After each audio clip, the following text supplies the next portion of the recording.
Baik, bismillahirrahmanirrahim. Assalamualaikum warahmatullahi wabarakatuh. Perkenalkan, nama saya Desonia, NIM di 0120006.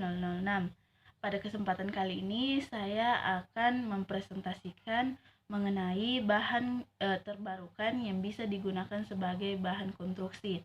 Nah, pada kesempatan kali ini, judul materi yang akan saya bawakan yaitu penggunaan sekam padi untuk menekan penggunaan semen Portland. Sekam padi merupakan lapisan keras yang meliputi kariopsis yang terdiri dari dua belahan yang disebut lemma dan palea yang saling bertautan.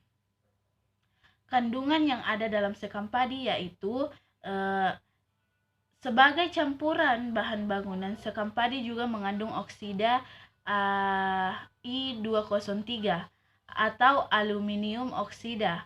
Ai203 adalah senyawa kimia berwujud padatan, berwarna putih, tidak berbau, tidak larut dalam air. Kandungan lain yang terkandung dalam sekam padi yaitu kandungan kimia sekam padi terdiri atas 50% selulosa, 25-30% lignin, dan 15-20% silika.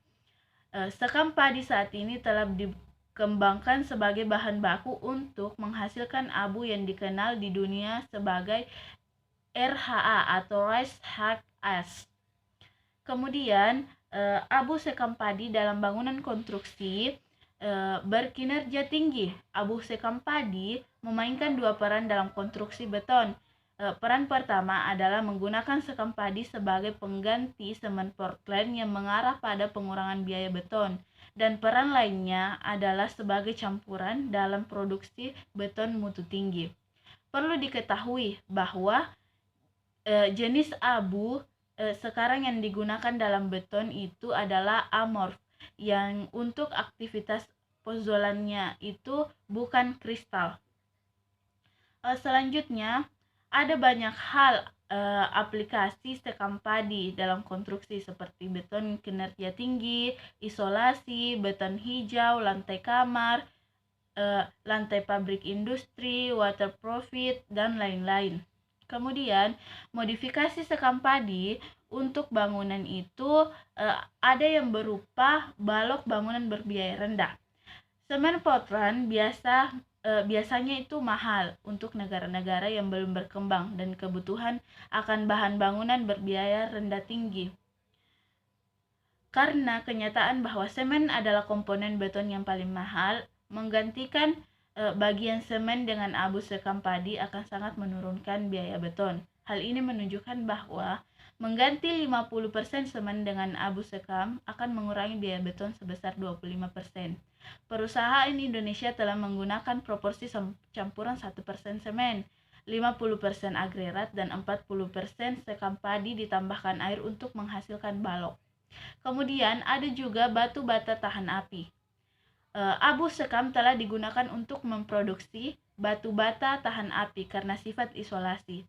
Ini dapat digunakan sebagai pengisi organik dalam batu bata tahan api ini, sebagaimana pengisi organik dalam bahan batu bata ini yaitu berupa ini berpori ringan, sehingga batu bata tahan api ini digunakan dalam tungku yang terkena suhu ekstrim. Kemudian ada bahan konstruksi ringan. Beton dengan kekuatan lebih tinggi dengan sekam padi ini memungkinkan produk dengan bobot lebih ringan, seperti balok berluban dengan sifat insulasi termal yang ditingkatkan. Kemudian ada juga sebagai bahan isolasi. Sekam padi digunakan sebagai insulan longgar di tempat tinggal, struktur pertanian, dan pabrik penyimpanan dingin. Kemudian ada juga perbaikan tanah. Abu sekam padi dalam kombinasi dengan semen dalam jumlah kecil dapat digunakan untuk stabilisasi dangkal. Terus sekam padi juga digunakan dalam industri baja. Abu sekam digunakan dalam industri baja untuk menghasilkan baja datar berkualitas tinggi. Terus keunggulan sekam padi untuk bahan konstruksi. Beton dari bahan baku limbah ini lebih ringan dibandingkan beton pada umumnya. Setiap beton berukuran 15 x 30 cm berbobot kurang dari 9 kg. Berat jenis yang ringan dari beton mempengaruhi kuat tekan untuk pendirian sebuah bangunan. Namun, pemilihan beton ringan ataupun normal itu relatif sesuai keinginan pengguna atau konsumen. Dari sisi rencana anggaran belanja, biaya produksi beton yang menggunakan limbah sekam padi lebih murah dibandingkan beton konvensional. Hal ini merupakan penelitian dari 3 mahasiswa dari Fakultas Teknik Universitas Jember, Jawa Timur, yaitu Elvira Fidiana, Belian Arex Arifin, dan Anggraini Silistoyani. Kemudian keunggulan sekam padi untuk bahan konstruksi lainnya yaitu penambahan abu sekam padi dengan persentase komposisi 5% sampai dengan 15% dapat mempengaruhi sifat mekanik batu bata, yaitu menurunkan porositas dan susut bakar serta meningkatkan kuat tekan batu bata. Lama pembakaran batu bata juga berpengaruh terhadap sifat mekanik batu bata. Berdasarkan hasil pengujian diperoleh masing-masing nilai uji terbaik, yaitu nilai porositas minimum mencapai pada persentase abu sekam padi sebanyak 5% dengan pembakaran selama 24 jam, yaitu 18,5%. Nilai susut bakar minimum dicapai pada 0,45%.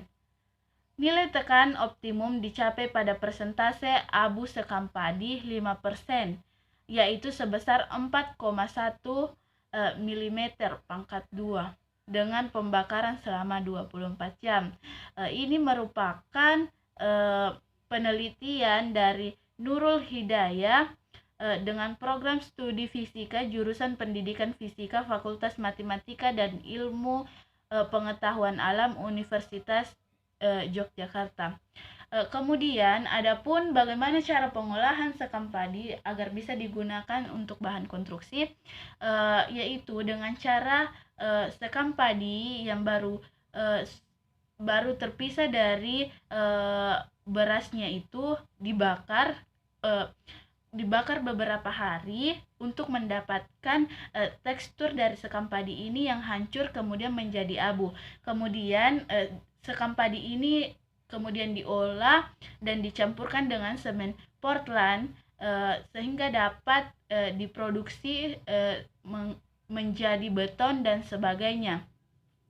Penggunaan sekam padi sebenarnya belum bisa diunggulkan untuk bisa berdiri sendiri sebagai pengganti semen Portland, tetapi dalam penggunaan sekam padi ini bisa menekan penggunaan semen Portland. Maksudnya di sini dalam penggunaan semen Portland dapat dikurangi dengan mengkombinasikan antara semen Portland dan sekam padi ini, sehingga semen yang kita gunakan untuk penggunaan bahan material beton itu bisa dikurangi, karena seperti yang kita ketahui bahwasanya pada masa saat ini semen itu sangat mahal, khususnya di negara-negara yang masih dalam proses tahapan berkembang seperti Indonesia, sehingga diperlukan inovasi seperti penggunaan sekam padi ini untuk mengkombailin, untuk berkolaborasi dengan semen Portland ini agar dapat menekan